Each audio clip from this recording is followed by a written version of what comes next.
సగటు యావరేజ్ ప్రాబ్లంను ఈజీగా చేయడం ఎలా? చూడండి ఒకసారి ఇక్కడ ఒక కమిటీలో 10 మంది సభ్యుల యొక్క సగటు వయసు 50 సంవత్సరాలు. వారిలో నుండి 60 సంవత్సరాల వయసు కలిగిన వ్యక్తి వెళ్ళిపోయి కొత్త వ్యక్తి రావడం వల్ల సగటు 1.5 సంవత్సరాలు తగ్గెను.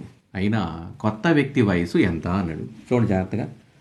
10 మంది కమిటీలో ఉన్నటువంటి 10 మంది సభ్యుల సగటు వయసు ఈజ్ ఈక్వల్ టు 50 సంవత్సరాలు అయితే 10 మంది సభ్యుల మొత్తం వయసు అంటే 50 × 10 ఈజ్ ఈక్వల్ టు 500. దీంట్లో నుంచి 60 సంవత్సరాలు గల వ్యక్తి వెళ్ళిపోతే ఎంతైంది? 440 అయింది. అయితే మళ్ళీ కొత్త వ్యక్తి చేరడం వల్ల 10 మంది అయ్యారు. అప్పుడు సగటు వయసు ఎంత అంటాడు? 1.5 తగ్గింది. అంటే 50లో నుంచి 1.5 తీసేస్తే 48.5. చూడండి, ఇప్పుడు మళ్ళీ 10 మంది సభ్యుల మొత్తం వయసు, కొత్త వ్యక్తి చేరాడు. ఇప్పుడు 48.5 × 10 అయితే 485. ఇప్పుడు కొత్త వ్యక్తి